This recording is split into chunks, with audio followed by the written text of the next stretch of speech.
দীর্ঘ কয়েক মাসের টানাপোড়েন আর সাম্প্রতিক সমঝোতার সব আশা ধূলিসাৎ করে দিয়ে মধ্যপ্রাচ্যের আকাশে আবারও যুদ্ধের কালো মেঘ ঘনীভূত হয়েছে। যুক্তরাষ্ট্রের নতুন দফার বিমান হামলার পরপরই তেহরান তাদের হুঙ্কার পূর্ণ করতে মাঠে নেমে পড়েছে।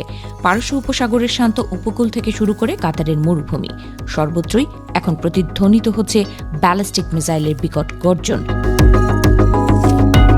ওয়াশিংটনের আকাশে মেঘ জমতেই প্রেসিডেন্ট ডোনাল্ড ট্রাম্পের কণ্ঠে শোনা গেল সেই নাটকীয় ঘোষণা, ইরানের সাথে স্বাক্ষরিত সমঝোতা এখন ইতিহাসের পাতায়, যা কার্যত যুদ্ধবিরতির অবসান ঘটিয়েছে। কিন্তু এই ঘোষণার রেশ কাটতে না কাটতেই ইরান যেন পাল্টা এক ঝোড়ো উত্তর দিয়ে বুঝিয়ে দিল তারা পিছু হটবার পাত্র নয়। ফার্স্ট নিউজ এজেন্সির প্রতিবেদন অনুযায়ী কাতারের মার্কিন সামরিক ঘাঁটিগুলোকে লক্ষ্য করে তেহরানের ছোড়া মিসাইলগুলো এক নতুন সমীকরণের জন্ম দিয়েছে। এদিকে বাহরাইনের মার্কিন নৌবাহিনীর পঞ্চম বহরের সদর দফতরের আশপাশে শোনা গেছে একের পর এক ভয়াবহ বিস্ফোরণের শব্দ। স্থানীয় আকাশ বাতাস কাঁপিয়ে ধোঁয়া আর আগুনের লেলিহান শিখা জানান দিচ্ছে যুদ্ধের উত্তাপ আর কোনো কল্পনার বিষয় নয়, বরং তা এখন চোখের সামনেই দৃশ্যমান। কুয়েতের সামরিক ঘাঁটিগুলোতেও একই চিত্র। সেখানকার সামরিক ছাউনিগুলোতে একের পর এক শক্তিশালী বিস্ফোরণে কেঁপে উঠেছে মাটি, যেন মাটি ফুঁড়ে বের হয়ে আসছে প্রতিশোধের আগুন। পরিস্থিতি এতটাই নাজুক যে জর্ডানের মুয়াফাক সালতি বিমান ঘাঁটিতেও সতর্কতামূলক সাইরেন বেজে উঠেছে। মার্কিন বাহিনীর পদচারণায় মুখর এই ঘাঁটিতে এখন অজানা আতঙ্ক। কুয়েতের আকাশ প্রতিরক্ষা ব্যবস্থা নিরন্তর লড়াই করে যাচ্ছে আকাশপথে ধেয়ে আসা ভয়াল সব ক্ষেপণাস্ত্র প্রতিহত করতে, কিন্তু পরিস্থিতির রেশ এতটাই প্রবল যে সাধারণ মানুষের মনে এখন শুধুই উৎকণ্ঠা।